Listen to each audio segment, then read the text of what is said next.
Melisandre stood upon the scorched, wind-swept battlements of Dragonstone, her red robes billowing in the sea breeze.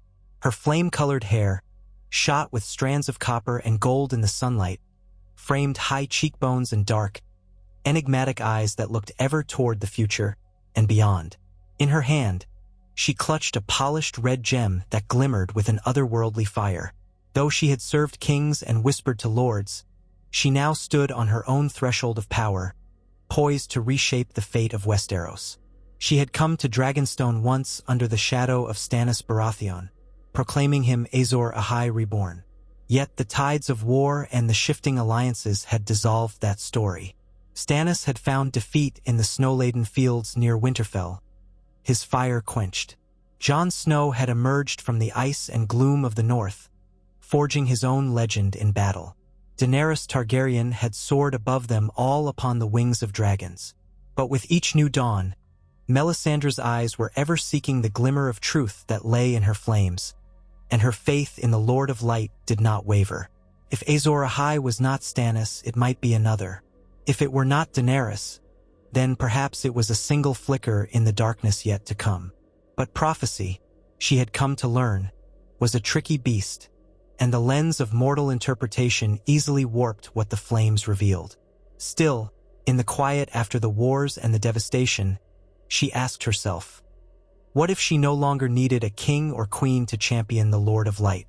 What if she could fan the fire of R'hlloreth's faith into something mightier than any throne, something that reshaped Westeros from its very foundations? Time and chaos had weakened the great houses. War had ravaged crops, caused discontent, and shaken belief. The faith of the Seven stood battered, with so many of its septs in disrepair, its faithful uncertain as new mysteries and rumors circulated about White Walkers and dragons. Men and women alike turned to many gods or lost faith in all.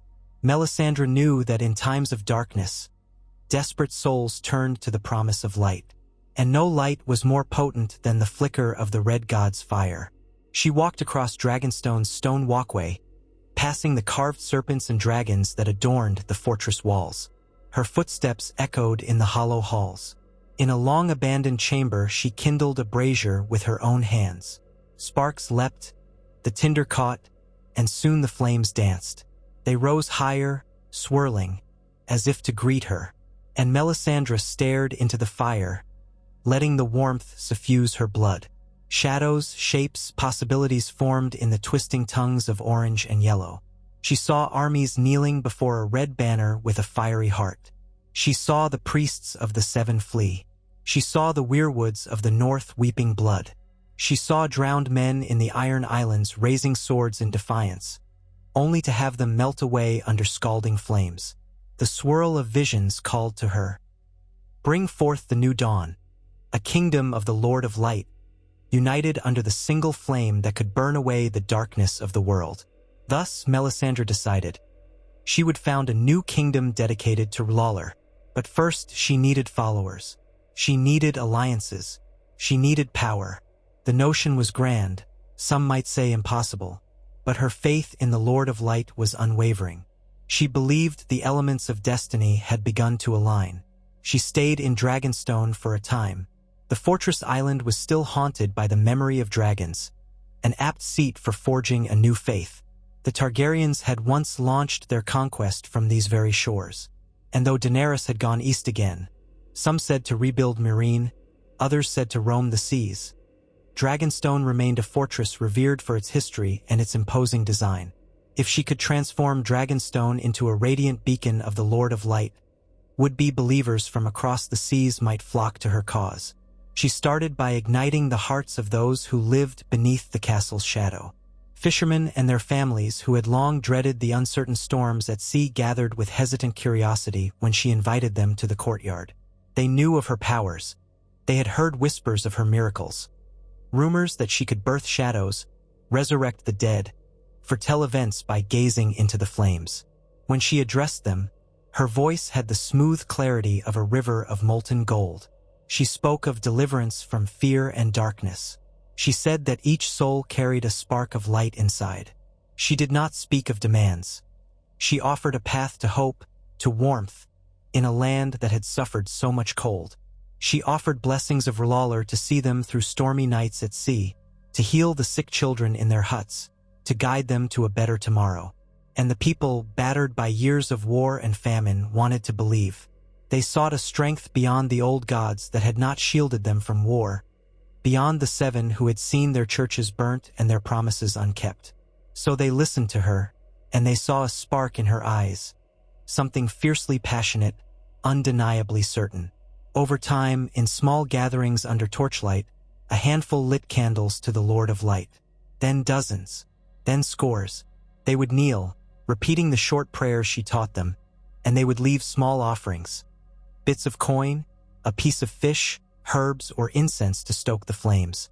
At first, it was a curiosity. But from curiosity came belief, from belief came devotion. Once she had a small but fervent congregation, Melisandre began fortifying Dragonstone into more than a fortress. It became a budding heart of R'hllor's growing power in Westeros. In the center courtyard, she had masons erect a great statue of a heart wrapped in flame.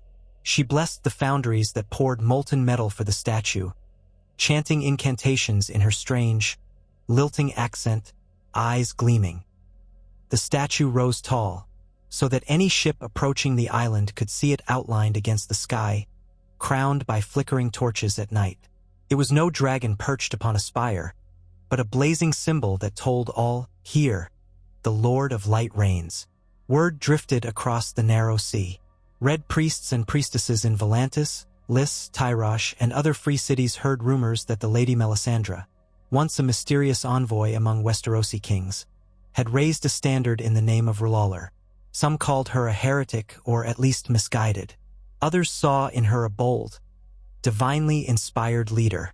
Slowly, a trickle of red priests arrived at Dragonstone's harbor. They brought their own knowledge of flame rites, illusions, and devotion. With each new arrival, the courtyard's fires grew brighter at dusk, and Melisandre's congregation took on a more organized shape. Whispers of miracles circulated. People claimed that an old man, afflicted with unstoppable chills, was healed after a red priest placed a warm hand upon his chest. A woman who had lost her infant in a raging fever believed her next child was blessed with the radiant grace of R'hllor, for she was born healthy after the mother spent nights praying before the flames. Some of these stories were exaggerations. Others carried a kernel of truth. In either case, the legend of the Red Kingdom took root piece by piece. Yet Melisandre was not content to remain on Dragonstone. She knew that to spread the faith, she must be seen and heard throughout Westeros. She sent envoys to lords both great and small, inviting them to come witness the growing prosperity of Dragonstone under R'hllor's protection. She arranged shipments of grain from Essos to feed the island's residents, demonstrating generosity to sailors and travelers alike. Meanwhile, she extended a cautious hand to certain Stormland's lords, promising safe passage if they wished to treat with her. Few were brave enough at first, but the first minor lord who accepted her invitation returned to the mainland with a changed heart and new convictions. He spoke of seeing a grand ceremony at Dragonstone in which a sickly boy was supposedly touched by the flame and rose stronger than before. Such tales inevitably grew in the telling, and soon more curious minds began to flock to Melisandre's nascent kingdom of fire. But for all the fervor rising on that island fortress, an equal measure of suspicion took hold in the rest of Westeros. The High Septon, newly raised in King's Landing, denounced her as a dangerous fanatic who dabbled in black arts. The remnants of the faith militant, once more trying to rebuild after the chaos of recent wars, took a stern stance that the worship of R'hllor was incompatible with the seven-pointed star. Septons whispered from pulpits that the Red God demanded blood sacrifices, that Melisandre herself had performed dark ceremonies in the night. The small folk who heard these warnings began to talk. Fear mingled with fascination, and rumors bled into every corner of the land. Some lords found advantage in aligning with Melisandre. House Sunglass, once devout to the Seven but nursing old wounds from the war, welcomed the chance to restore its fortune under the Red Kingdom's sphere. House Celtigar, perched on Claw Isle near Dragonstone, saw an opportunity to gather wealth if they allied themselves with Melisandre's new order. for the ships from Essos were generous with their gifts to the faithful. Other houses saw her as a threat, a dangerous upstart with powers they barely understood. Meanwhile, the small folk who had once placed all their hopes in the Seven or the old gods now found a new option. People's hearts, bruised by betrayal and war, were ripe for the promise of warmth and renewal. Melisandre made a fateful move. She declared Dragonstone not just a seat of worship, but the capital of a new kingdom that worshipped R'hllor above all else. She invited any who would kneel before the flames to join. She summoned blacksmiths, builders, and devout artisans from Essos to craft a fresh symbol of unity, a crown wreathed in a stylized ring of flame. It was an open secret that this crown was being fashioned for Melisandre herself. Some objected. The worship of the Lord of Light, after all, generally did not revolve around a single monarch but around the flame. Yet others insisted that to rival the faith of the Seven and the other powers of Westeros, Melisandre must stand as a queen of the Red Kingdom, avatar of the Lord of Light's will on earth.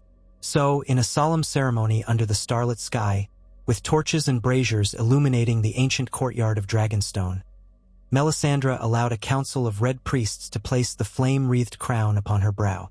The metal glowed faintly in the firelight, and the red gem upon her choker glittered ominously. With that coronation, she became Melisandre of Dragonstone, the Red Queen, sworn to expand the domain of R'hllor. Thunder rumbled that night, lightning flickering across the black clouds. It seemed as if the forces of nature themselves had come to witness the birth of this new monarchy. It did not take long for the word to spread to every corner of Westeros. Melisandre was now a self-declared queen. Some lords scoffed, others trembled. The Iron Islands, under their newly minted Lord Reaper, an austere fellow who had consolidated power in the vacuum after Euron and Theon's fall, took particular offense. A foreign red which proclaiming a new kingdom? Let her come test her fires against the drowned men of the Ironborn, crowed one of their war leaders. Yet none among them missed that it was on Dragonstone that Aegon the Conqueror had begun, and from such humble beginnings, he had changed the face of Westeros forever. Melisandre, crowned, turned her eyes to the horizon. She knew the real challenge lay in forging alliances, subduing rivals, and offering the people a reason to believe in the Lord of Light above all other gods. She set about sending missionaries across the narrow sea to gather more red priests, swords, and resources. Caravans arrived from Volantis, carrying casks of spiced wine and exotic goods to distribute among potential allies. She welcomed travelers from distant lands, encouraging them to witness the power of the flame. Where once she served as a solitary advisor to a singular king, now she stood at the center of a network of priests, warriors, and administrators, each dedicated to weaving a new narrative. One land, united under the Red God's fiery dominion. As the Red Kingdom strengthened its base on Dragonstone, Melisandre sought to expand to the mainland. Her first real foothold was Massey's Hook, a region close to the Fortress Island, and home to lesser houses reeling from the last war's devastation. She traveled by ship to the coast, flanked by a retinue of her red-robed guard, men and women trained as both knights and priests. They wore half-helms shaped like stylized flames, and their cloaks were dyed a deep crimson. They had trained under foreign sellswords as well as devout warriors from Volantis who believed that to wield a sword in the name of R'hllor was both a sacred duty and an art form.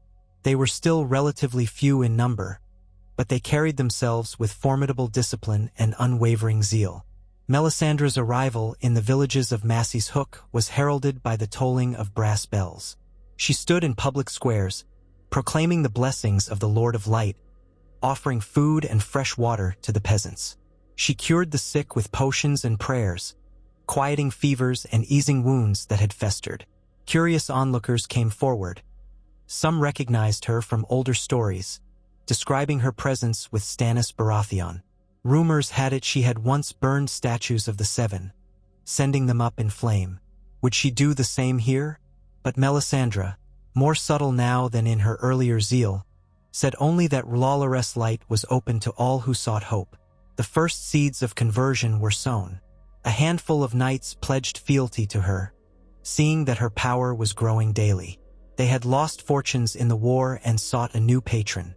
With these men, she established small outposts, erecting wooden altars to the Lord of Light, building shrines where braziers burned day and night, their glow visible for leagues around. The faith of the Seven, alarmed by these developments, roused itself. The High Septon called for a great council in King's Landing, summoning lords who remained faithful. Rumor said that the crown, weakened though it was, had no intention of standing aside while an unholy cult gained traction in the Stormlands. But King's Landing itself was still healing from wars and the devastation wrought by the Dragon Pit's tragedies. The city had become a seat of fragile power, its gold cloaks fewer in number, its coffers not as deep as they once were. The Lannisters, Tullis, Tyrells, and Baratheons had all suffered cataclysms. House Baratheon, for one, was nearly shattered, having lost so many in the conflicts. House Tyrell's future was uncertain, and the Lannisters were overshadowed by debts and family secrets. The Targaryen remnant was scattered. Indeed, every major house felt battered and wary. Thus, while the High Septon thundered at the pulpit about the abomination of the Red Kingdom, calling for pious lords to stand firm, few heeded the call to arms. Most lords had grown weary of holy wars and saw no immediate threat in a small island kingdom of fanatics. They reasoned that if the new Red Queen dared to set foot on the mainland in earnest, they would deal with her then. The faith militant might want a clash, but it still reeled from losses.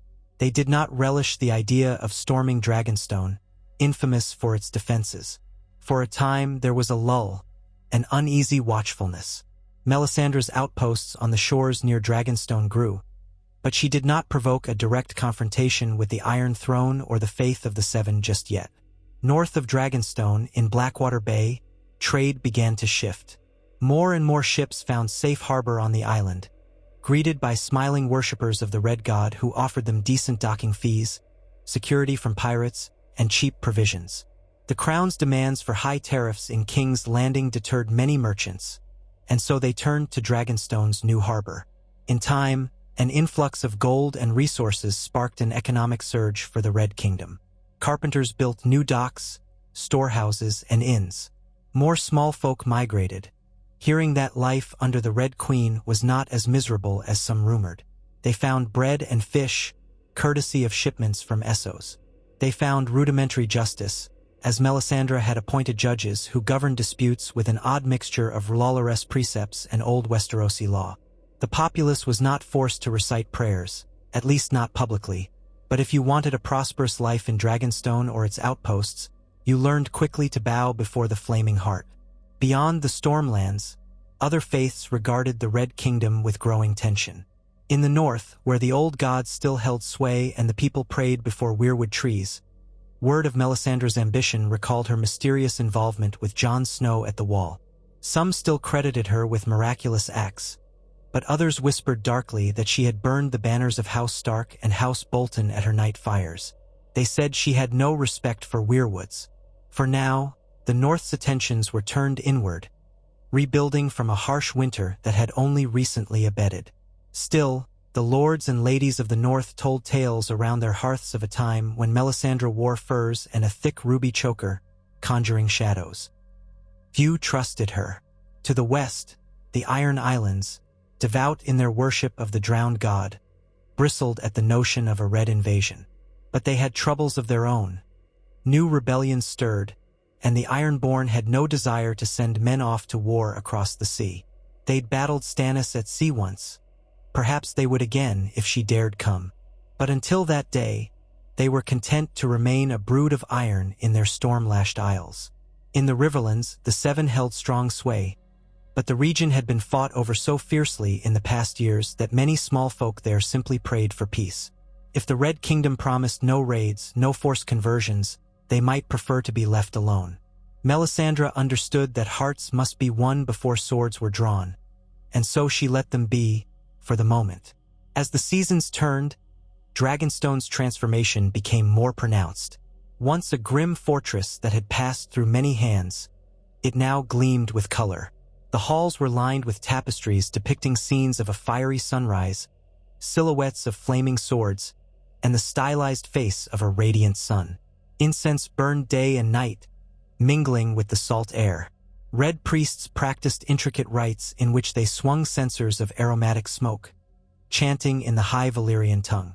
In the great hall, once used by Targaryens for war councils, Melisandre sat upon a throne carved from obsidian and black driftwood, fitted with rubies and garnets. Above her, chandeliers shaped like coiling flames cast dancing shadows. She was no longer just an advisor or mystic. She ruled, issuing decrees and listening to petitions. She organized a structure, local overlords for each region, an inner council of priests, an advisory group of foreign dignitaries from Essos. All revolved around the singular truth: the Lord of Light must guide every choice. And in this approach, she found a measure of success. The Red Kingdom began to function as a real realm, not just a cult or an upstart rebellion. But it was not all piety and order. Ambition, greed, and fear lurked within. Some lords who had sworn loyalty to Melisandre did so out of self-interest. They watched for the moment they could seize advantage. Some foreign red priests despised the idea of a monarchy overshadowing their devotion to the pure faith. They resented what they called the building of a worldly kingdom under false pretenses, believing that the great other R'hllor's eternal enemy might be working to corrupt even the faithful through such temptations of power. In secret corners, resentments simmered, cloaked behind forced smiles and devout words. Melisandre knew that forging a kingdom was an arduous task, and that a single spark could set ablaze the very foundation she was building. Still, she pressed onward, for she believed in the flame's cleansing power. She believed that Westeros needed a unifying faith to stand strong against the darkness she had once glimpsed in the north. Perhaps the White Walkers were gone for now, or perhaps they would return. Only the Lord of Light, she was certain, held the key to defending the living. With that conviction in her heart, she began to expand further. Her priests set up missionary posts in Crackclaw Point and beyond, forging alliances with hedge knights and petty lords. Some responded favorably, enjoying the wealth that poured through Dragonstone's harbor. Others were swayed by the pageantry of the flame-lit ceremonies, the call of a new dawn that might wash away the horrors of war. It did not take long before the Red Kingdom's presence provoked a more organized response from the faith of the Seven. The High Septon sent formal letters to local lords, reminding them of their oaths to the Iron Throne, denouncing the worship of R'hllor, and forbidding them from sheltering heretics. Melisandre's outposts began to experience sabotage. A small septri near Massey's Hook was rumored to have incited local peasants to stone a newly built shrine of R'hllor. In revenge, red-robed warriors burned the septri to the ground. Both sides blamed the other for instigating violence. Tensions rose as frightened peasants fled or took up arms in confusion. Suddenly, the land found itself on the brink of yet another religious war. Sensing the danger, Melisandre decided to attempt diplomacy, if only for the sake of consolidating her gains. She composed a letter in flowery script, addressed to the High Septon, proposing a parley on neutral ground. She offered to meet in Rosby, whose lord was known for carefully balancing alliances. The message included an assurance that neither side would bring more than 20 men, all unarmed, to discuss a peaceful coexistence or at least a temporary truce. The High Septon, to the surprise of many, accepted. Perhaps he was also wary of open conflict, uncertain if the Crown's forces could muster another war. Perhaps he truly wanted a chance to reason with her. Whatever the motive, the meeting was set. They met on a bright afternoon in the courtyard of Rosby's castle, the air thick with tension. The High Septon stood robed in white, gold, and crystal, flanked by Septons with shaved heads. Behind them hovered a handful of faith militant, wearing star-shaped pins on their cloaks.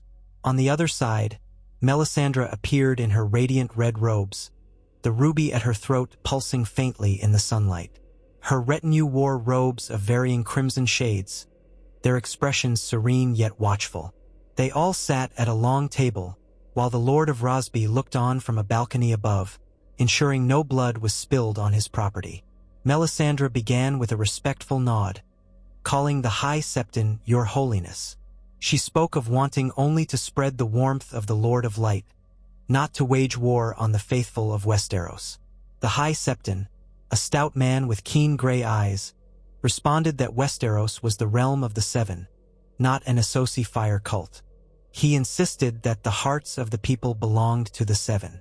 Melisandre countered that the hearts of men and women belonged to the light, and that the Seven had proven powerless against White Walkers, dragons, and the chaos of war. The argument persisted, though it remained civil. Each side demanded recognition.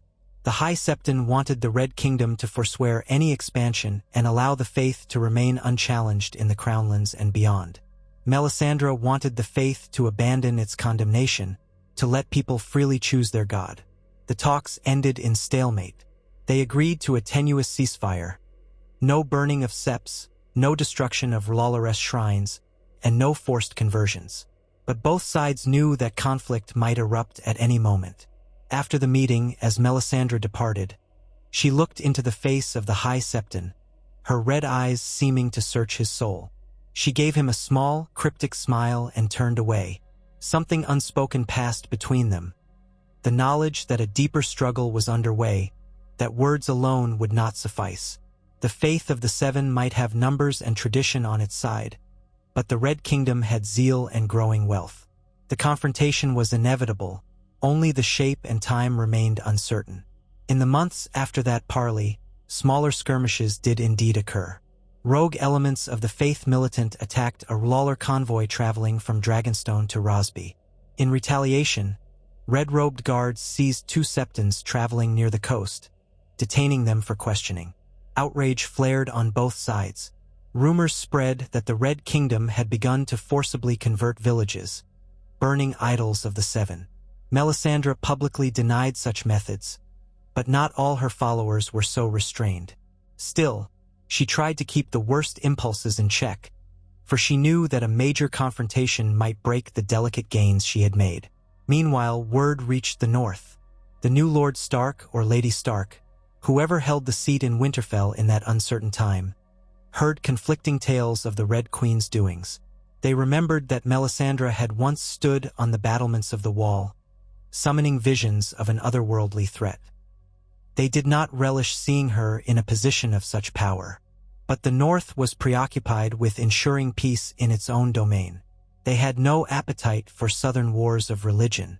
They resolved to watch and wait. In the Vale of Arryn, the young Lord or Lady Arryn was similarly cautious. Still rebuilding after the chaos that shook their region, they refused to send knights to quell this new faith or to join it. Let the Red Woman and the High Septon tear each other apart if they must, some Vale lords murmured. As long as they keep their battles far from our mountains. The Vale was a land of old, conservative traditions, heavily aligned with the Seven, but also protective of its own. They closed the mountain passes to red priests and forbidden them from preaching. Occasionally, a missionary tried to slip in, but none found a warm reception. Yet a new impetus stirred across the sea. From the east came more priests of R'hllor who had heard about the founding of a Red Kingdom in Westeros. Some were fervent supporters of Melisandre. Others saw an opportunity to gain wealth and influence. A few even carried with them relics claimed to be from ancient times. Golden sconces said to be blessed by the earliest high priests of Volantis. Chalices that never cooled once flame kissed their rims. Knives said to glow with the spark of living fire. These wonders might have been illusions, but illusions had power over the gullible or the devout. They stoked the sense that something extraordinary was happening in Westeros, that the Lord of Light was ascending to a throne once held by the old gods of the land. Melisandre and her council welcomed these foreign priests, granting them roles in the kingdom's administration. But their arrival also brought political complexity. Some of these priests tried to introduce stricter forms of worship, demanding daily ceremonies of purification, or advocating the burning of idolaters. Melisandre, however, held to a more pragmatic line. She believed in the cleansing power of fire, but she had seen the way fanaticism could stoke rebellion. She wanted hearts to turn willingly, or at least out of a sense of hope rather than dread. Besides, a scorched kingdom full of corpses would not please the Lord of Light. For what use was a land devoid of living souls? so she kept the zealots in check with a measured hand. She recognized that forging a stable realm meant balancing extremes of fervor with the practical concerns of governance. Meanwhile, the knights and lords who had allied with her began to ask for more tangible rewards. More land, more gold, more power. Melisandre's war chest swelled with the donations of associate traders and faithful, but land was trickier to distribute. She only truly controlled Dragonstone, Massey's Hook, and a scattering of nearby fiefs. To expand, she would need to press into the Stormlands or Crownlands, which would risk open war with the Faith and possibly the Crown. And so the tension mounted. Her new vassals wanted conquest. She wanted stability to continue building the Faith. Something had to give. The moment arrived when a zealous captain of her red-robed guard, a man named Ser Alistair Pine, led a raid on a sept in the Stormlands without her approval.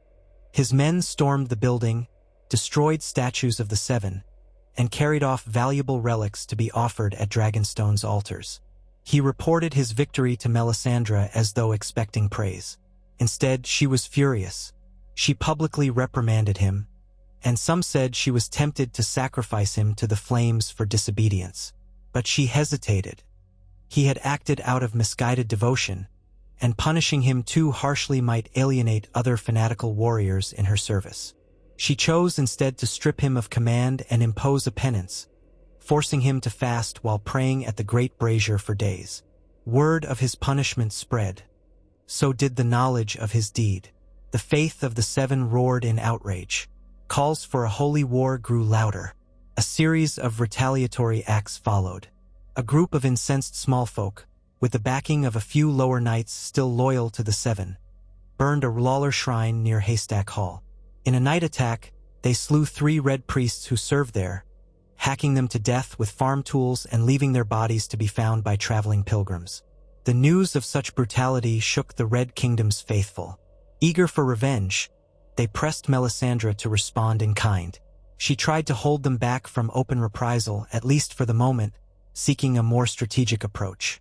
But the fires of hatred had already been lit. Around this time, a new dynamic stirred. Some lords who had previously shrugged at Melisandre now grew nervous. They recognized that if the conflict escalated, the Red Kingdom's aggression might threaten trade routes and disrupt travel. A coalition of uncertain scope began to coalesce under the banner of the Crown, though the Crown itself was weak. The High Septon, sensing an opportunity, pressed the Crown to declare the Red Kingdom in open rebellion. Yet the Crown hesitated, for it was not sure it could muster an army strong enough to defeat a fortress as stout as Dragonstone, especially if Melisandre's forces were fueled by foreign gold and possibly illusions or sorcery. The turning point came in the form of a rumor that Daenerys Targaryen might return to Westeros, or that Jon Snow might come south again. Hints of dragons or northern alliances flickered in the background. This set the realm on edge. In times of potential chaos, a new extremist faith could swell in influence or be crushed before it grew unstoppable. Some lords, seeing advantage, decided to throw in with Melisandre, hoping that if a Targaryen or another threat arose, they would be in a strong position with the Red Queen. Others put their money on the High Septon, certain that the tried-and-true traditions of the Seven would endure any storm. Still, the immediate question remained. Would Melisandre push further, or would she hold fast, biding her time to strengthen from within? In her private moments, she gazed into the flames, searching for guidance. She saw fleeting visions, armies clashing under a burning sky, a crown of red metal melting into molten slag, a baby's cry echoing in a cold chamber, the faces of men and women who might be allies or enemies. Prophecy was rarely clear, but she believed the Lord of Light had set her upon this path, and that she was meant to establish a dominion that would one day stand against a far greater darkness than petty lords and septons. So she began forging a deeper alliance with Volantis, the oldest stronghold of Lawleress worship. Ambassadors from the Triarchs arrived at Dragonstone, meeting with Melisandre and her council of priests. They negotiated trade deals, gold for grain, the presence of Volantene Sellswords in exchange for privileges in Western trade. The Triarchs did not care deeply for Westerosi politics, but they relished any chance to expand their influence and see the faith of R'hllor spread. Melisandre agreed to certain concessions, and soon ships bearing the sigil of the Black and Orange Tiger of Volantis filled her harbor. They brought more than goods. They carried men, sellswords, mercenaries, and devout warriors known as the Fiery Hand. The Fiery Hand were rumored to be elite soldiers sworn to serve R'hllor. Their presence boosted morale among Melisandre's followers and struck fear into her rivals. With the Fiery Hand garrisoned at Dragonstone, the Red Kingdom's threat level soared in the eyes of the Crown.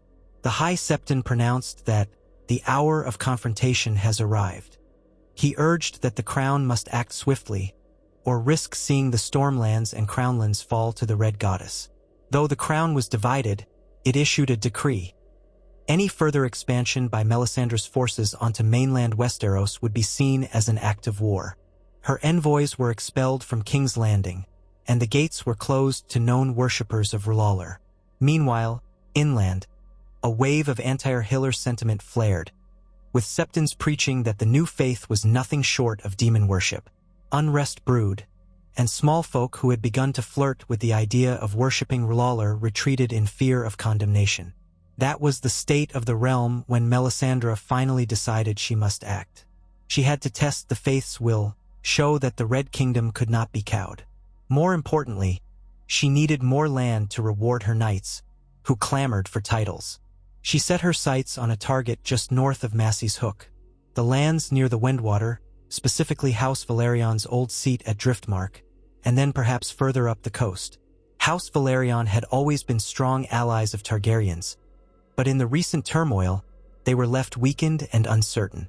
If she could bring them into the fold by negotiation or by force, she would gain a strategic vantage.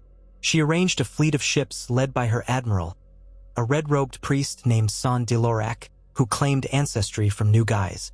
This small armada sailed from Dragonstone, approaching Driftmark's shores. But House Valerion, though diminished, was not without defenders.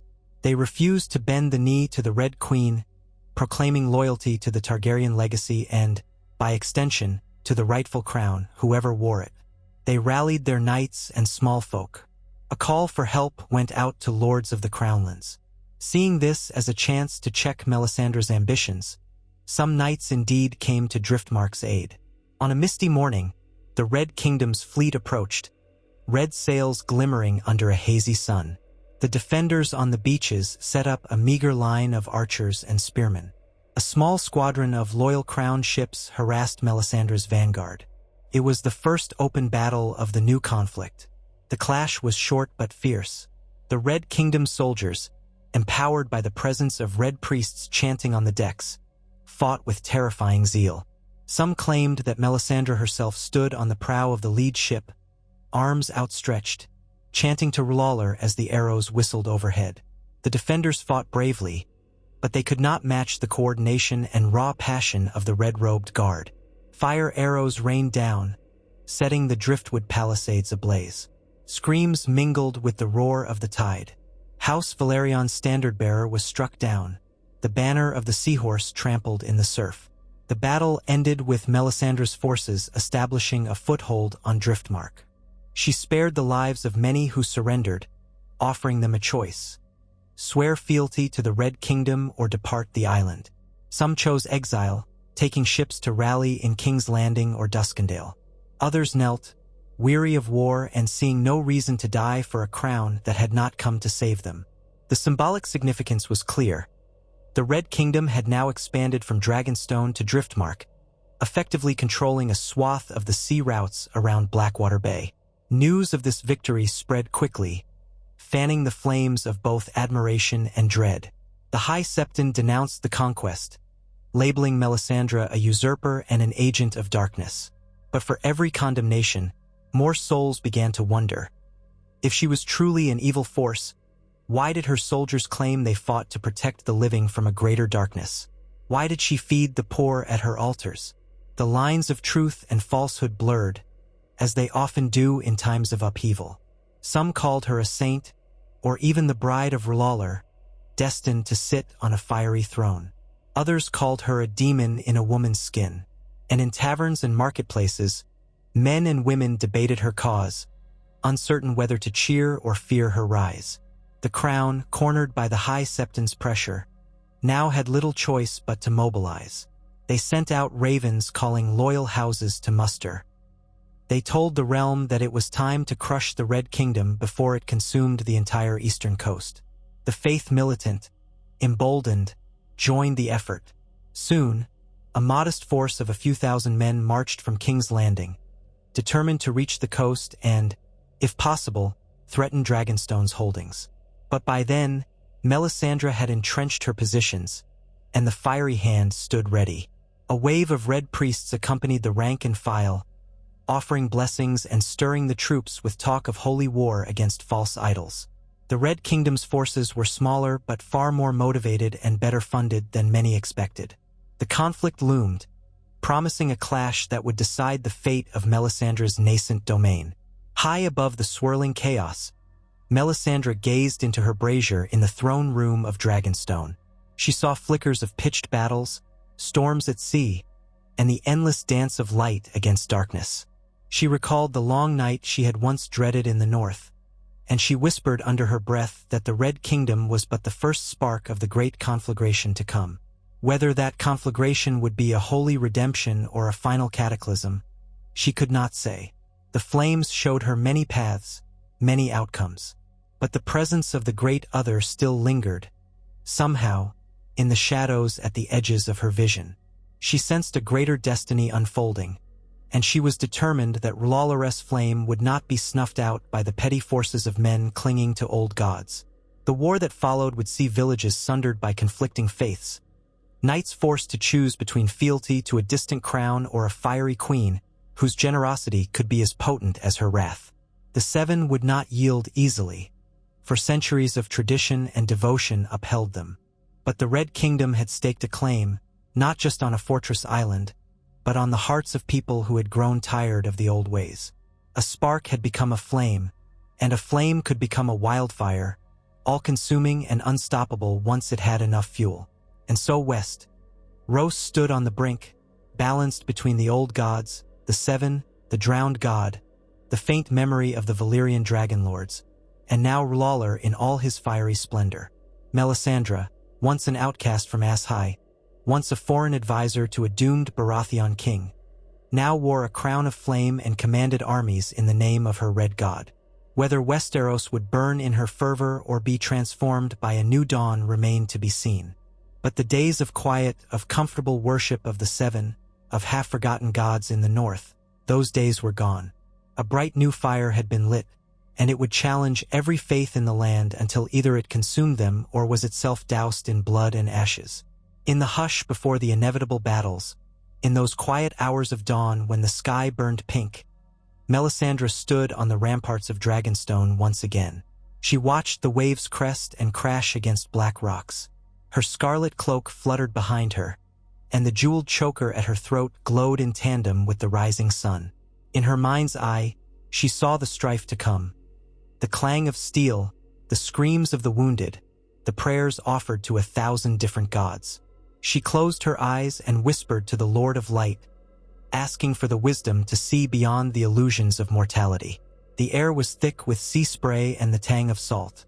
Below, on the shore, the faithful sang hymns in the morning light, their voices echoing up the cliffs. She could feel it in her blood, the power of the flame, the call of prophecy. She had dreamed of Azor Ahai reborn. She had dreamed of the prince that was promised. And perhaps those dreams had misled her before, or perhaps they had led her exactly here, to this moment on the cusp of forging a new destiny for Westeros. Her old certainties might have wavered in the face of the wars against the White Walkers, the crowning and downfall of kings, and the swirling chaos of alliances. But her faith in R'hllor never faltered. Perhaps she herself was not the prophesied hero, but she knew she carried within her the means to birth the new age.